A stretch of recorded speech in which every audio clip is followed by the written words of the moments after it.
जय श्री राम। मांगत बेदा राव अनुरागे, सुतन समेत ठाड़ भे आगे। नाथ सकल संपदा तुम्हारी, मैं सेवक समेत सुत नारी।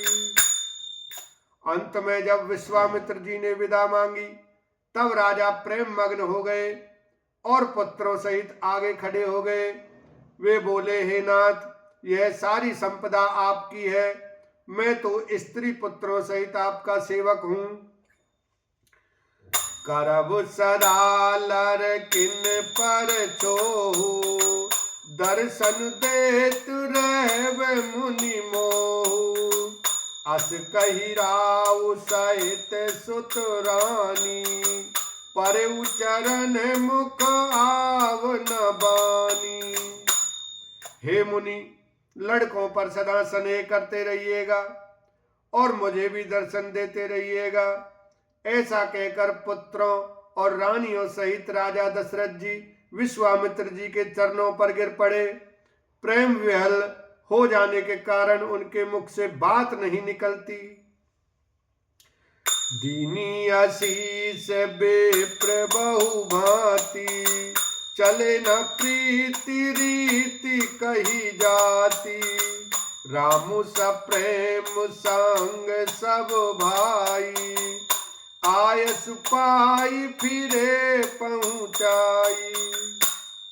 ब्राह्मण विश्वामित्र जी ने बहुत प्रकार से आशीर्वाद दिए और वे चल पड़े। प्रीति की रीति कही नहीं जाती। सब भाइयों को साथ लेकर श्री राम जी प्रेम के साथ उन्हें पहुंचाकर और आज्ञा पाकर लौटे। राम रूप भूपति भगति, ब्याहु छाऊ आनंद। जात सराहत मन ही मन, मुदित गादि कुल चंद। लखन सिया राम जय जय राम। गाधी कुल के चंद्रमा विश्वामित्र जी बड़े हर्ष के साथ श्री रामचंद्र जी के रूप, राजा दशरथ जी की भक्ति, चारों भाइयों के विवाह और सबके उत्साह और आनंद को मन ही मन सराहते जाते हैं। वामदेव कुल रघुकुल गुरु ज्ञानी, बहुरी गाधी सुत कथा बखानी। सुन मुनि सो जसु मन ही मन राव, बरनत आपन पुण्य प्रभाव। वामदेव जी और रघुकुल के गुरु ज्ञानी वशिष्ठ जी ने फिर विश्वामित्र जी की कथा बखान कर कही। मुनि का सौंदर्य सुनकर राजा मन ही मन अपने पुण्यों के प्रभाव का बखान करने लगे। बहुरे लोग रजाय सुभयउ, सुतन समेत नृपति गृह गयउ। जह तह राम ब्याहु सब गावा, सुजस पुनीत लोक तिहु छावा। आज्ञा हुई तब सब लोग अपने अपने घरों को लौटे। राजा दशरथ जी भी पुत्रों सहित महल में गए। जहां तहां सब श्री रामचंद्र जी के विवाह की गाथाएं गा रहे हैं। श्री रामचंद्र जी का पवित्र सुयश तीनों लोकों में छा गया। आए ब्याही राम घर जब ते, बसैयानंद अवध सब तब ते। प्रभु विवाह जस भयउ उछाऊ, सकई न बरन गिरा अहि नाऊ। जब से श्री रामचंद्र जी विवाह करके घर आए तब से सब प्रकार का आनंद अयोध्या में आकर बसने लगा। प्रभु के विवाह में जैसा आनंद उत्साह हुआ उसे सरस्वती और सर्पों के राजा शेष जी भी नहीं कह सकते।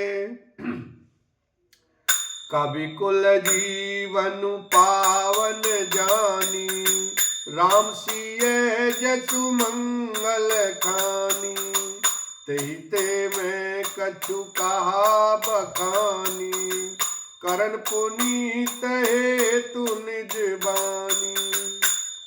श्री सीताराम जी के यश को, कवि कुल के जीवन को पवित्र करने वाला और मंगलों की खान जानकर इससे मैंने अपनी वाणी को पवित्र करने के लिए कुछ थोड़ा सा बखान कर कहा है। निज गिरा पावनी करन कारण, राम जस तुलसी कयो, रघुवीर चरित अपार, बारिधि पारु कवि कोने लयो। उपवीत ब्याह उछा मंगल, सुनिज सादर गावही, वैदेही राम प्रसाद, तेजन सर्वदा सुख पावही।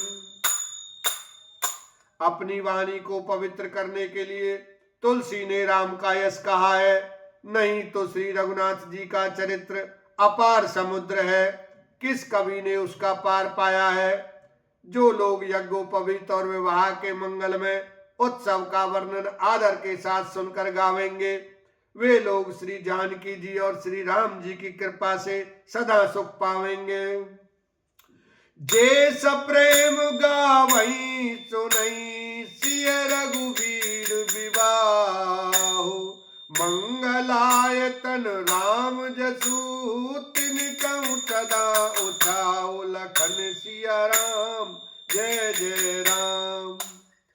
श्री सीता जी और रघुनाथ जी के विवाह प्रसंग को जो लोग प्रेम पूर्वक गाएंगे सुनेंगे, उनके लिए सदा उत्साह आनंद ही उत्साह है, क्योंकि श्री रामचंद्र जी का यश मंगल का धाम है। मास परायण 12वां विश्राम। बालकांड समाप्त। बोलो सियावर रामचंद्र की जय। उमापति महादेव की जय।